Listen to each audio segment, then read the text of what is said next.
Welcome to Gangland by Mediamobsters, a real-time gangster strategy game released in 2004 to their vast audience of shadow demons they must have been hallucinating while creating this game. To quickly explain the storyline that could only be created by a man currently getting hit with the 50 Benadryls he took earlier, you follow Mario Mangano, who is the protagonist of this game. He used to have 4 brothers, now he has 3. They were involved in the murder of Chico Mangano before fleeing to America to all start their own new lives. So, as you do, Mario follows them there to enact a revenge story more captivating than Batman's. Starting off in the game, fresh from the airport, Mario visits his uncle in Little Italy. Rather than having any kind of character building, we're met with our uncle acknowledging our existence before pointing at random people across the street and going, "Kill him. Kill him now." Once completing these tasks, to help you settle into your new average life as an American citizen, you're handed $20,000 and... Is that an obese Italian woman with a fucking shotgun? I'm not sure if I missed this in a history class, but I don't remember seeing Fanny Craddock with a double-barrel shotgun when watching The Godfather.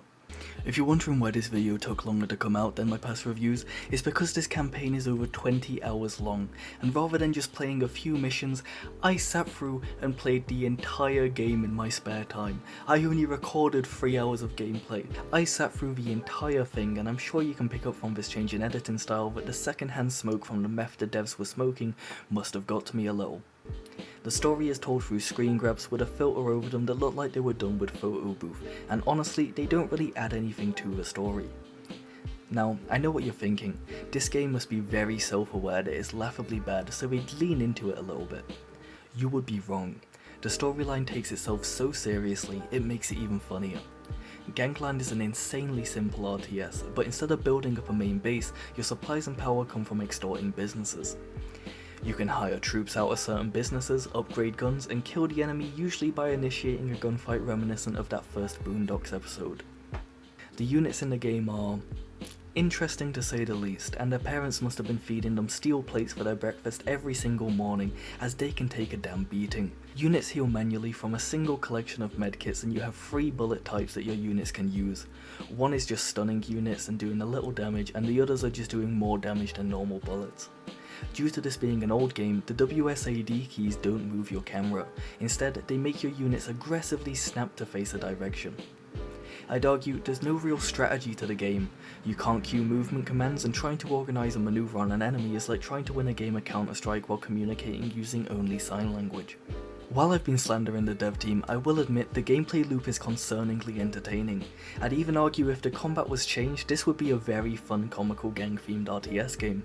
You have a variety of units with different uses, such as Yama from Big Hero 6, street girls that are carrying 600 gallons of pepper spray that stun your units repeatedly, making the game unplayable, henchmen and gunmen, which are in my opinion pretty self-explanatory.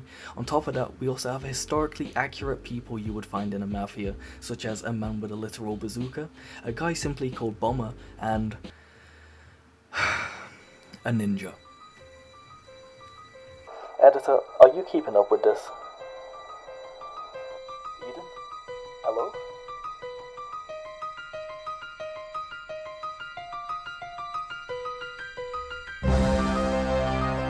The storyline tries to implement some interesting challenges to help you learn gameplay mechanics, some missions making you use certain units in a mission to unlock them, teaching you about the benefits and putting your units in cover.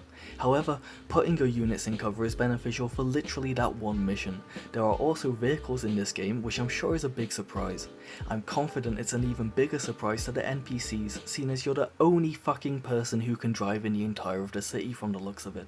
When driving, you have to manually control the car, and you manually choose where your units shoot if you want them to shoot from the vehicle, which, may I add, just makes your units just lock in out of nowhere and hit every single one of their shots. Compare that to how your units usually shoot, it's no wonder this game caused me to have a mental breakdown. I'm sure you're wondering, wow Eden, you haven't stuttered once yet. This game really has changed you. This is the 57th take trying to read this script. I'm quickly losing my will to live. Overall, I'd give this game a 6 out of 10. It's still better than Back 4 Blood. If you enjoyed the video, please give it a like and subscribe, as it helps the channel grow and gives me a sense of purpose in life. I'd also like to thank everyone who watches my videos. We recently just reached 300 subscribers, which may not seem like a lot, but to a failed film and TV video editor, that's an achievement to be happy with. As always, just like this review, I've been Just Useless, and I'll hopefully see you next time. Farewell.